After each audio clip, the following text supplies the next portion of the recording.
എല്ലാവർക്കും നമസ്കാരം. ഇത് നമുക്ക് കുട്ടികൾക്ക് ഇഷ്ടപ്പെട്ട ഒരു അടിപൊളി സ്നാക്കിൻ്റെ റെസിപ്പി ആയിട്ടാണ് വന്നിട്ടുള്ളത്. അപ്പോൾ നമ്മൾ ഇന്ന് ചെയ്യുന്നത് ചിക്കൻ വെച്ചിട്ടുള്ള ഒരു നഗറ്റ്സ് ആണ്.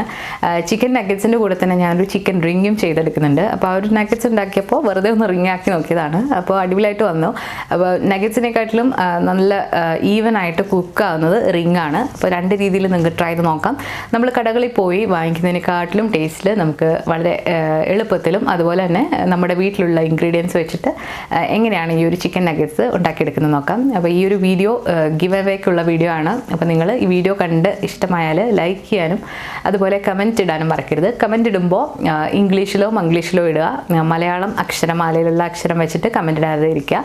അപ്പോൾ നമ്മൾ തുടർന്നുള്ള വീഡിയോസ് നിങ്ങൾ കാണുക. അപ്പോൾ അധികം താമസിയാതെ ഈ ഒരു ചിക്കൻ നഗറ്റ്സ് എങ്ങനെയാണ് തയ്യാറാക്കിയെടുക്കുന്നതെന്ന് നോക്കിയിട്ട് വരാം. നമുക്ക് ഈ ഒരു ചിക്കൻ നഗറ്റ്സ് തയ്യാറാക്കാൻ വേണ്ടിയിട്ട് 300 ഗ്രാം എല്ലില്ലാത്ത ചിക്കനാണ് വേണ്ടത്. ഞാനിവിടെ ഒരു ചിക്കൻ ബ്രസ്റ്റാണ് എടുത്തിട്ടുള്ളത്. ഇത് ഏകദേശം ഒരു 300 ഗ്രാം ഉണ്ട്. ഇനി ഇതിലേക്ക് വേണ്ടത് ബ്രെഡിൻ്റെ കഷ്ണങ്ങളാണ്. 4 ബ്രെഡ് സ്ലൈസ് ഞാൻ എടുത്തിട്ടുണ്ട്. അപ്പോൾ ബ്രെഡ് എന്ന് പറയുമ്പോൾ നിങ്ങൾക്ക് വീറ്റ് ബ്രെഡോ അല്ലാന്നുണ്ടെങ്കിൽ വൈറ്റ് ബ്രെഡോ എടുക്കാവുന്നതാണ്. ഈ ഒരു ബ്രെഡിൻ്റെ സൈഡ് 4 സൈഡും ഒന്ന് കട്ട് ചെയ്തിട്ട് വേണം നമ്മൾ ഇത് പൊടിച്ചെടുക്കാനായിട്ട്. അപ്പോൾ ഈ ഒരു കട്ട് ചെയ്ത് മാറ്റുന്ന സൈഡ് നമുക്ക് ബ്രെഡ് ക്രംസ് തയ്യാറാക്കാനായിട്ട് എടുക്കാവുന്നതാണ്. ഇനി നമ്മൾ ഈ ഒരു ബ്രെഡും ചിക്കനും കുറച്ച് പൊടികളും എല്ലാം കൂടിയിട്ട് ഒന്ന് മിക്സ് ചെയ്തെടുക്കണം. അപ്പോൾ മിക്സ് ചെയ്തെടുക്കാൻ വേണ്ടിയിട്ട് നിങ്ങൾക്ക് മിക്സിയുടെ ചെറിയ ജാർ എടുക്കാം, അല്ലാന്നുണ്ടെങ്കിൽ ഫുഡ് പ്രോസസ്സറും എടുക്കാവുന്നതാണ്. അപ്പോൾ നമ്മൾ ഈ ഒരു ഫുഡ് പ്രോസസ്സറിലേക്ക് ഈ ഒരു ബ്രെഡിൻ്റെ കഷ്ണങ്ങൾ ചെറിയ പീസുകളാക്കി ഇട്ട് കൊടുക്കുകയാണ്. അപ്പോൾ പെട്ടെന്ന് അത് പൊടിഞ്ഞ് കിട്ടും. ഇനി മിക്സി ആണെങ്കിലും ഇങ്ങനെ തന്നെ ചെറുതായിട്ട് ഇട്ട് കൊടുക്കുകയാണെങ്കിൽ അത് പെട്ടെന്ന് തന്നെ അത് പൊടിഞ്ഞ് കിട്ടും. ഇനി നമുക്ക് വെള്ളമൊന്നും ചേർക്കാതെ ഈ ഒരു ബ്രെഡിൻ്റെ കഷ്ണങ്ങൾ ഒന്ന് പൊടിച്ചെടുക്കണം. അപ്പോൾ നമ്മൾ മിക്സിയാണ് എടുക്കുന്നതെന്നുണ്ടെങ്കിൽ അതിൻ്റെ ലെഫ്റ്റ് സൈഡിലോട്ട് ഒന്ന് പൾസ് ചെയ്തെടുക്കുമ്പോൾ ഇത് നന്നായിട്ട് പൊടിഞ്ഞു കിട്ടും. അപ്പോൾ നമുക്കിതൊന്ന് പൊടിച്ചെടുക്കാം. ഇപ്പോൾ ബ്രെഡിൻ്റെ കഷ്ണങ്ങൾ നന്നായിട്ട് പൊടിഞ്ഞു വന്നിട്ടുണ്ട്. ഇനി ഈ ഒരു സമയത്ത് നമുക്ക് ഇതിലേക്ക് ചിക്കൻ പീസുകൾ ഇട്ട് കൊടുക്കാം.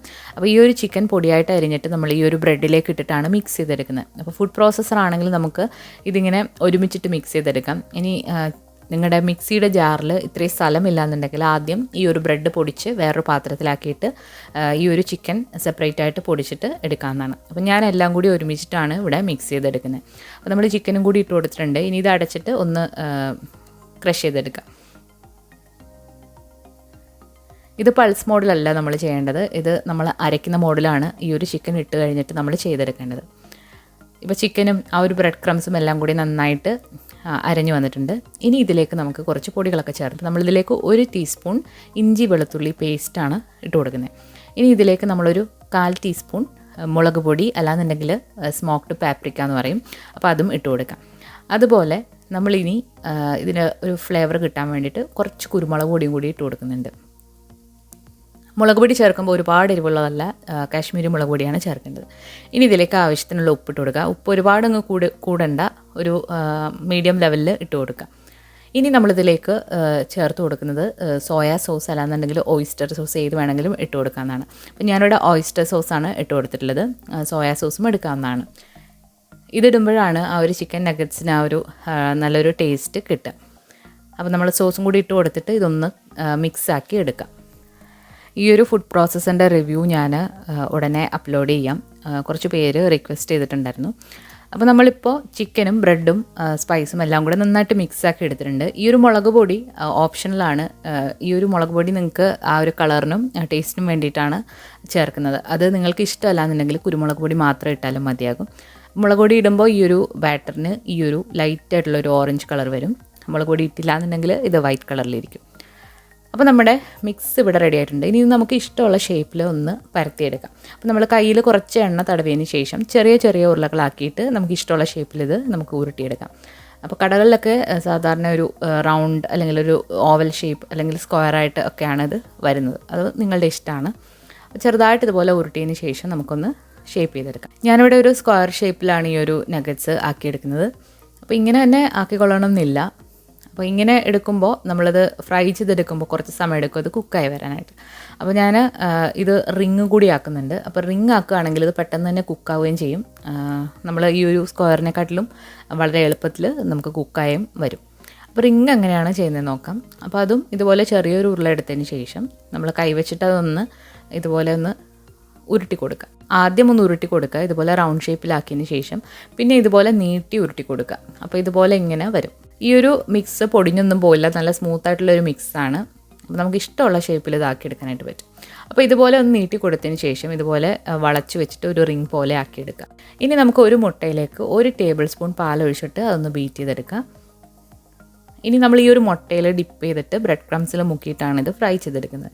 അപ്പോൾ നമ്മൾ ഇതിൽ ഉപ്പൊന്നും ചേർക്കേണ്ട ആവശ്യമില്ല. അപ്പോൾ മുട്ടയും 1 ടേബിൾ സ്പൂൺ പാലും കൂടി നന്നായിട്ടൊന്ന് ബീറ്റ് ചെയ്ത് കൊടുക്കുക. ഇനി നമുക്ക് ഇതിലേക്ക് ഡിപ്പ് ചെയ്യാനായിട്ട് ബ്രെഡ് ക്രംസ് വേണം. ബ്രെഡ് ക്രംസ് എന്ന് പറയുന്നത് നമ്മുടെ സാധാരണ ബ്രെഡ് ഇതുപോലെ പിച്ചിട്ടിട്ട് മിക്സിയിലിട്ടൊന്ന് ക്രഷ് ചെയ്തെടുത്താൽ മതി. അപ്പോൾ ഞാനിവിടെ എടുത്തിരിക്കുന്നത് വീറ്റ് ബ്രെഡിൻ്റെ ബ്രെഡ് ക്രംസ് ആണ്. അപ്പോൾ ഞാനിത് വീട്ടിൽ തന്നെ ഉണ്ടാക്കിയ ബ്രെഡിൻ്റെ ഒരു ബ്രെഡ് ക്രംസ് ആണ്. അപ്പോൾ നമ്മൾ ആദ്യം തന്നെ ഈ ഒരു നഗറ്റ്സ് ഈ മുട്ടയിലും പാലിലും മുക്കിയതിന് ശേഷം നമ്മൾ ഈ ഒരു ബ്രെഡ് ക്രംസിലിട്ടൊന്ന് കോട്ട് ചെയ്തെടുക്കും. അപ്പോൾ നമ്മൾ നനഞ്ഞ കൈ അതിലേക്ക് ഇടാതിരിക്കാനായിട്ട് ശ്രദ്ധിക്കുക. അപ്പോൾ നമുക്കിത് ഈ ഒരു ബ്രെഡ് ക്രംസ് നല്ല ഡ്രൈ ആയിട്ട് തന്നെ ഇരിക്കും. അപ്പോൾ എപ്പോഴും നമ്മളിതുപോലെ ഒരു ഫോർക്ക് വെച്ചിട്ട് ഇതുപോലെ ഡിപ്പ് ചെയ്തിട്ട് ഇട്ട് കൊടുക്കുകയാണെങ്കിൽ ഈ ഒരു ബ്രെഡ് ക്രംസിൽ ഒട്ടും തന്നെ മുട്ട വരില്ല. അപ്പോൾ റിങ്സും നമ്മളിതുപോലെ ഒന്ന് കോട്ട് ചെയ്തെടുത്തിട്ടുണ്ട്. ഇനി നമ്മൾ ഇതെല്ലാം ഒന്ന് ഫ്രൈ ചെയ്തെടുക്കാൻ പോവാണ്. അപ്പോൾ നമ്മളെല്ലാം ഇതുപോലെ ഇങ്ങനെ ആക്കി എടുത്തിട്ടുണ്ട്.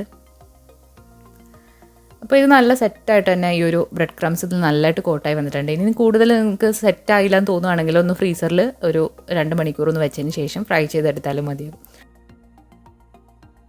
ഇനി നമുക്കിതൊന്ന് ഫ്രൈ ചെയ്തെടുക്കാം. അപ്പോൾ ഫ്രൈ ചെയ്തെടുക്കാനായിട്ട് നമ്മളിവിടെ റിഫൈൻഡ് ഓയിലാണ് എടുത്തിട്ടുള്ളത്. നമ്മൾ ആ ഒരു നഗറ്റ്സ് അതിലേക്ക് ഇട്ട് കൊടുക്കുന്ന സമയത്ത് നല്ല ഹൈ ഫ്ലെയിമിലാണ് തീ വേണ്ടത്. അപ്പോൾ അത് കഴിഞ്ഞിട്ട് തീ ഒന്ന് കുറച്ചിട്ട് മീഡിയം ഫ്ലെയിമിലിട്ട് വേണം ഇത് ഫ്രൈ ചെയ്തെടുക്കാനായിട്ട്. ഒരുപാട് തീ അങ്ങ് കൂട്ടിയിട്ട് കഴിഞ്ഞാൽ ഇതിൻ്റെ ഉൾഭാഗം വേവില്ല. അപ്പോൾ നമ്മൾ കുറച്ച് തീയിലിട്ട് 2 സൈഡും തിരിച്ചു മറിച്ചു വിട്ടിട്ട് വേണം ഇത് ഫ്രൈ ചെയ്തെടുക്കാനായിട്ട്. ഇത് റിഫൈൻഡ് ഓയിലിൽ ചെയ്യുമ്പോഴാണ് നല്ലത്.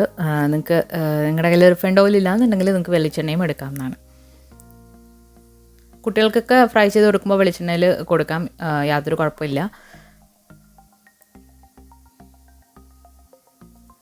ഇപ്പോൾ നമ്മുടെ നഗറ്റ്സ് എല്ലാം നല്ലതായിട്ട് ഫ്രൈ ആയി ഒരു ഗോൾഡൻ ബ്രൗൺ നിറമായി വന്നിട്ടുണ്ട്. അപ്പോൾ ഈ ഒരു കളർ മതി. ഇനി ഇതിൽ കൂടുതൽ ബ്രൗൺ ആകണ്ട. അപ്പോൾ ഈ ഒരു കളർ ആകുമ്പോഴത്തേക്ക് നമുക്കിത് കോരി മാറ്റിയിട്ട് ബാക്കി കൂടി ഇതുപോലെ ഫ്രൈ ചെയ്ത് എടുക്കാം.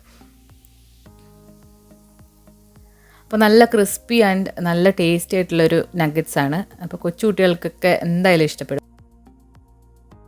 കടയിൽ നിന്ന് വാങ്ങുന്നതിനെക്കാട്ടിലും നല്ല പെർഫെക്റ്റ് ടേസ്റ്റിലാണ് നമ്മളിത് വീട്ടിൽ തന്നെ തയ്യാറാക്കി എടുത്തിട്ടുള്ളത്. അപ്പോൾ കൊച്ചു കുട്ടികൾക്ക് എന്തായാലും ഇഷ്ടപ്പെടും. അപ്പോൾ ഇവിടുത്തെ മക്കൾക്ക് ഇത് കടയിൽ നിന്ന് വാങ്ങിക്കുന്നതിനെക്കാട്ടിലും ഇഷ്ടപ്പെട്ടത് ഈ ഒരു നഗറ്റ്സ് ആണ്. അപ്പോൾ എല്ലാവരും ഒന്ന് ട്രൈ ചെയ്ത് നോക്കുക. കൊച്ചു കുട്ടികൾക്ക് മാത്രമല്ല വലിയവർക്കും ഇത് കഴിക്കാൻ അടിപൊളിയാണ്. അതുപോലെ നമുക്ക് സ്റ്റാർട്ടറായിട്ടൊക്കെ സെർവ് ചെയ്യാൻ പറ്റുന്ന ഒരു അടിപൊളി സ്നാക്കിൻ്റെ റെസിപ്പിയാണ്. അപ്പോൾ എല്ലാവരും ഒന്ന് ട്രൈ ചെയ്ത് നോക്കിയിട്ട് നിങ്ങളുടെ ഫീഡ്ബാക്ക്സ് അറിയിക്കുക. അതുപോലെ നമ്മൾ ഇന്നലെ ഒരു Q&A വീഡിയോ ഇട്ടിട്ടുണ്ട്. അപ്പോൾ ഇതുവരെ കണ്ടു നോക്കിയിട്ടില്ലാത്തവർ അതുകൂടി ഒന്ന് കണ്ടു നോക്കണം.